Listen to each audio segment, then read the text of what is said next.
चला तर मित्रांनो, आज आपण शिकूया इयत्ता 6वी शिकू मराठी आनंदाने या पाठ्यपुस्तकातील कविता क्रमांक 1 या भारतात बंधुभाव या कवितेचे प्रश्नोत्तर आज आपण बघणार आहोत, जेणेकरून आपल्याला परीक्षेसाठी ते उपयोगात येतील.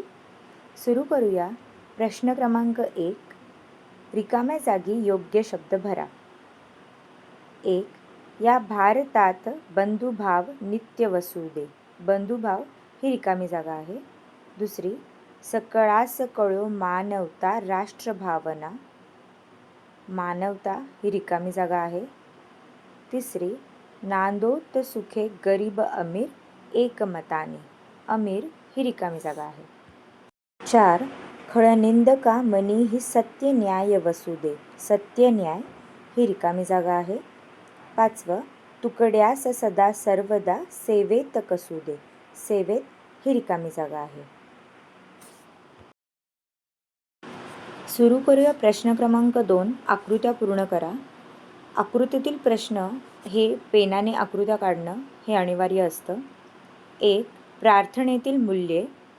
मूल्य आहेत बंधुभाव, सत्य, न्याय व मानवता. आकृती क्रमांक 2.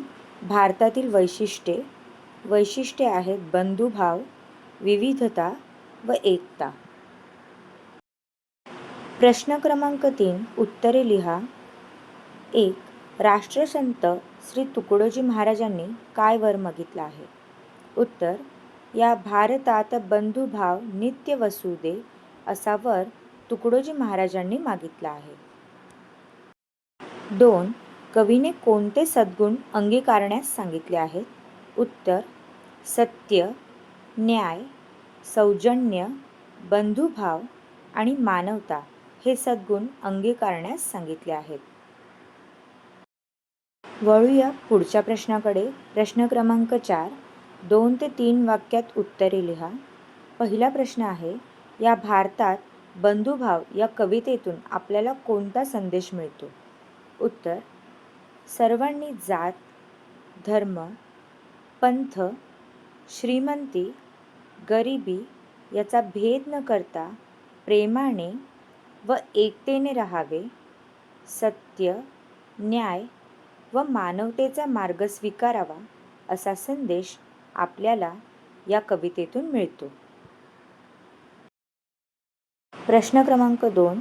भारत देशाची महानता कशात आहे?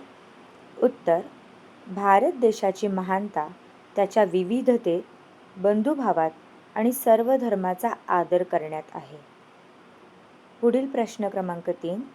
दे वरची असा दे या ओळीचा अर्थ स्पष्ट करा.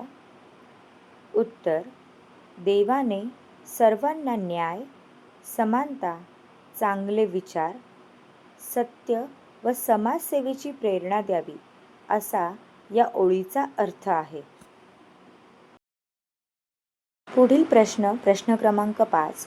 तुम्ही काय कराल हे लिहा. या प्रश्नाच्या उत्तरांमध्ये आपण आपल्या मनातील उत्तरे लिहू शकता. पहिला प्रश्न आहे, बंधुभाव वाढविण्यासाठी तुम्ही काय कराल? उत्तर, बंधुभाव वाढविण्यासाठी आम्ही सर्वांशी प्रेमाने वागू, कुणासोबत भेदभाव करणार नाही आणि गरजूंना मदत करू. प्रश्न क्रमांक 2.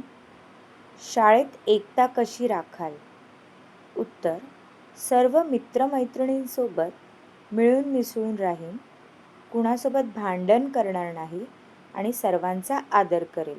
या दोन्ही प्रश्नाची उत्तरं आपण आपल्या मनाने सुद्धा लिहू शकतो. वळूया पुढच्या प्रश्नाकडे. प्रश्न क्रमांक 6. समानार्थी शब्द लिहा. समानार्थी शब्द याचा अर्थ की समान अर्थ असणारे शब्द. 1. बंधुभाव. समानार्थी शब्द भ्रातृभाव किंवा प्रेमभाव. दुसरं सत्य, खरेपणा. तिसरं राष्ट्र, समानार्थी देश. मानवता, समानार्थी माणुसकी. स्वातंत्र्य, समानार्थी शब्द स्वाधीनता. 6. शौर्य, समानार्थी शब्द पराक्रम. 7. सेवा, समानार्थी शब्द मदत. 8. ध्यास, समानार्थी शब्द ध्येय. 9 दृष्टी समानार्थी नजर, 10 प्रार्थना समानार्थी विनवणी. वळूया पुढच्या प्रश्नाकडे. प्रश्न क्रमांक 7 विरुद्धार्थी शब्द लिहा. 1 बंधुभाव विरुद्ध द्वेष, 2 सत्य विरुद्ध असत्य, 3 सुख विरुद्ध दुःख, 4 मानवता विरुद्ध अमानवता, 5 स्वातंत्र्य विरुद्ध पारतंत्र्य, 6 शौर्य विरुद्ध भ्याडपणा, 7 न्याय विरुद्ध अन्याय, 8 प्रेम विरुद्ध द्वेष, 9 विकास विरुद्ध ऱ्हास, 10 उजेड विरुद्ध अंधार. अशा प्रकारे पहिल्या कवितेचे प्रश्न उत्तरं तुम्हाला दिलेले आहेत. व्हिडिओ आवडल्यास नक्की कळवा. Thank you for watching.